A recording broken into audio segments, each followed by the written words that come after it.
Fala pessoal, tudo bem? Repórter do Povo aqui falando. E hoje estamos aqui com ele, deputado federal e pastor Abílio Santana. Esteve aqui, ministrando uma palestra de suma importância e polêmica ao mesmo tempo, aos pastores aqui em Porto Seguro, no Mirante Caravelas, onde traz o tema aí de cristianismo versus político. Tudo bem, pastor? Boa tarde. Boa tarde, querido. Boa tarde, amados internautas.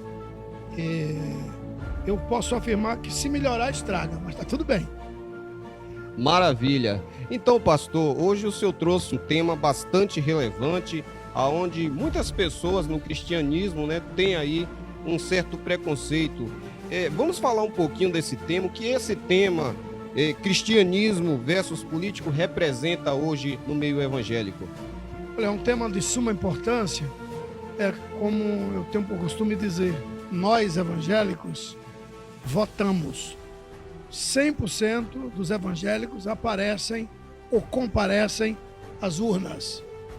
E 90% de nós evangélicos não admitimos que crente se meta em política, sendo que a Bíblia diz completamente diferente.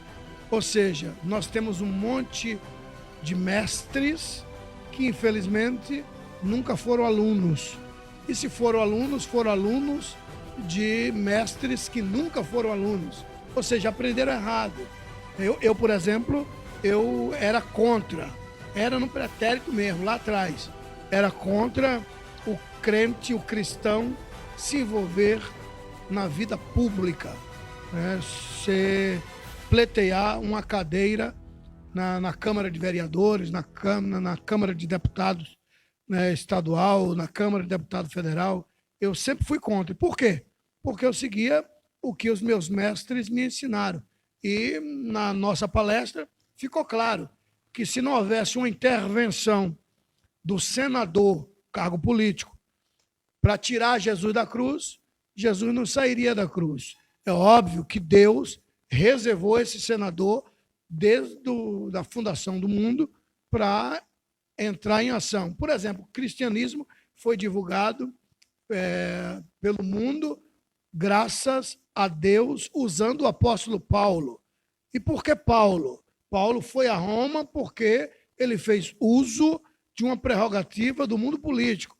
Ou seja, Paulo foi condenado à morte e ele disse, não, como cidadão romano, só a lei romana diz que só o imperador é que diz se eu morro ou não. Eu apelo, faço uso da lei de escusa. E aí Paulo foi para ser ouvido pelo imperador. Ou seja, e nesse interim, Paulo foi divulgando o evangelho. Está no último capítulo de Atos dos Apóstolos e os 2 últimos versículos do último capítulo de Atos dos Apóstolos. Ou seja, Deus sempre usou a política para propagar o evangelho. Maravilha, foi bastante expressivo, esclareceu bastante as dúvidas aqui. E interessante que foi apresentado alguns números, que infelizmente muitas pessoas que são cristãos que não apoiam político cristão. Mas, ao seu ver, pastor, como seria se hoje não tivéssemos aí uma bancada de deputado com a quantidade bastante expressiva representando o meio evangélico? Olha, hoje seria o caos, A Bahia, o Brasil, a Bahia também, óbvio que a Bahia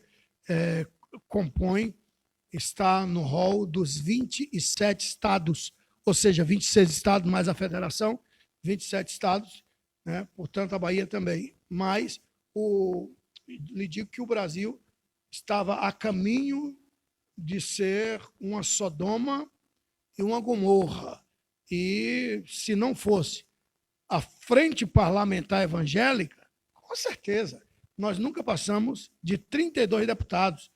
Lá em Brasília são 513 cadeiras. E o que é 32 deputados no mar de 513? Então é um cisco. E Deus mudou o quadro em 2018. Em 2018, Deus mandou 120 deputados. Hoje nós já temos, desses 120, trabalhando lá, já ganhamos 17 deputados para Jesus e ganhamos 15 senadores para Jesus. Então, a Frente Parlamentar Evangélica, denominada Bancada Evangélica, é uma frente esmagadora, né? Nós estamos lá em nome do cristianismo, estamos lá por Deus e pela família. Então, antes da bancada evangélica, pode observar que temos aí um monte de leis diabólicas, satânicas, demoníacas, que passou de braçada. E hoje não mais. Hoje nós somos um calo no sapato do capeta. Interessante, pessoal.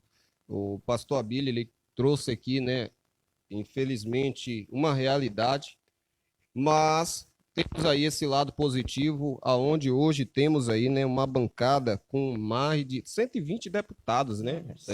137 deputados evangélicos, que se tornou hoje a maior bancada. E antes disso, pastor, sabemos que havia aí uma grande dificuldade com apenas 32. Mas nós sabemos que com toda a clareza, na luz dos fatos que está sendo esclarecido aqui, muitas pessoas ainda não mudam o seu ponto de vista. E o que o senhor diria diretamente para essas pessoas, e já encerrando? Eu lhe asseguro que para mudar uma comunidade só tem um jeito. Não tem vários jeitos. Não, só tem um aio, só tem um jeito. Para mudar uma comunidade, tu tens que mudar primeiro a mentalidade. Então, o conselho que eu dou é que busquem conhecer e, uma vez conhecendo, aí, com certeza, mudarão de opinião.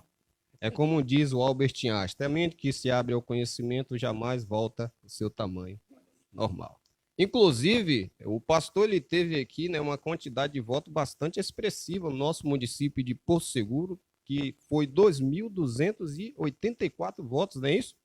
2.284 votos, e foram votos assim de confiança. Nenhum voto, nenhum fora comprado. Primeiro, que eu não tinha possibilidade, né? E eu quero aproveitar o ensejo e agradecer mesmo ao povo de Porto Seguro por esses votos de confiança. Deus abençoe.